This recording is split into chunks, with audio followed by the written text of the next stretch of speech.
आज इस वीडियो में हम बात करेंगे कि किन बातों का अभ्यास करके हम अपने मन को शांत, सरल तथा हल्का रख सकते हैं। तो इसके लिए सबसे पहले हमें एक आदत डालनी पड़ेगी कि कड़वी और बुरी बातों को भूलना सीखें। जी हाँ, इस आदत को मेंटेन करने के लिए हमें उस व्यक्ति को माफ़ करना सीखना होगा जिसके द्वारा ये बात की गई है। होता यह है कि एक बार अगर हमने उस व्यक्ति को माफ़ कर दिया तो उसकी कहीं बातों को भी हम भुला देते हैं और कहीं ना कहीं वो हमारे दिमाग या कह लीजिए मन से डिलीट हो जाएंगी और हम बिल्कुल रिफ़्रेश फील करेंगे।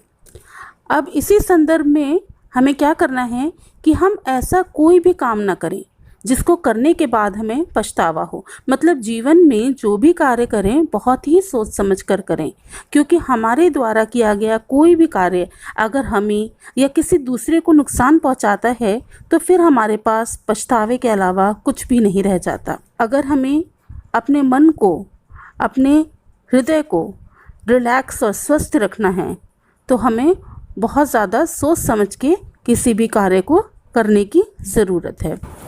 इसके अलावा जिस बात ध्यान रखना है वो ये कि किसी के काम में तब तक दखल ना दें जब तक कि आपसे कहा ना जाए।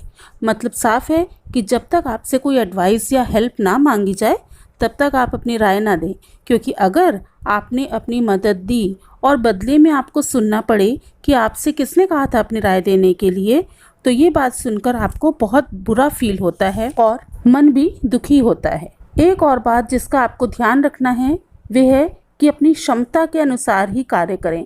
मतलब उतना ही काम हाथ में लें जितना करने की क्षमता हो।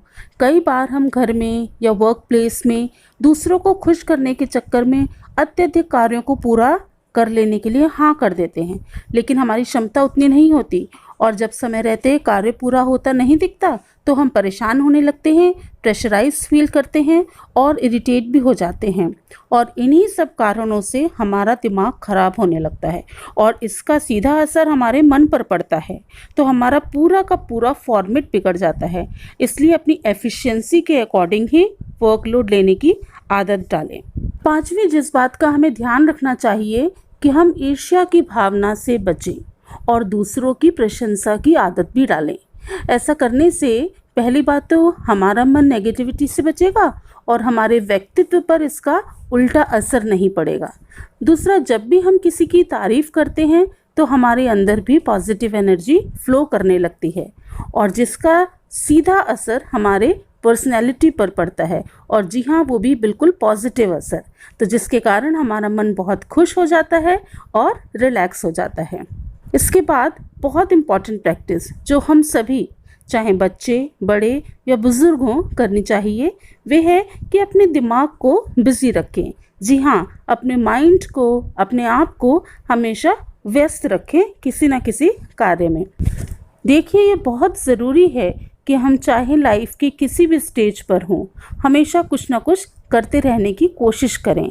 इससे हमारे थॉट्स को, हमारे जीवन को, या यूँ कह लीजिए कि हमारे हर दिन को एक स्ट्रक्चर मिलता है, एक डेफिनेशन मिलती है।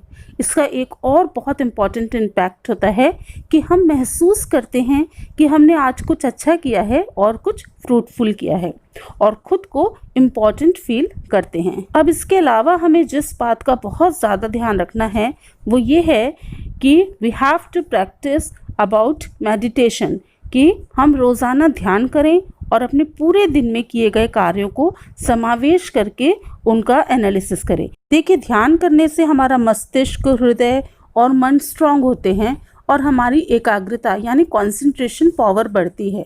जब हमारी कंसंट्रेशन पावर इम्प्रूव होती है तो हम ज़्यादा फोकस्ड हो जाते हैं और हमें चीज़ें ज़्यादा साफ दिखने लगती हैं और हमें पता चलने लगता है कि एक्चुअली हमें लाइफ में क्या चाहिए या मुझे अपनी ज़िंदगी कैसे जीनी है, क्या मेरी प्रायोरिटीज़ हैं और उन प्रायोरिटीज़ को कैसे अचीव करना है।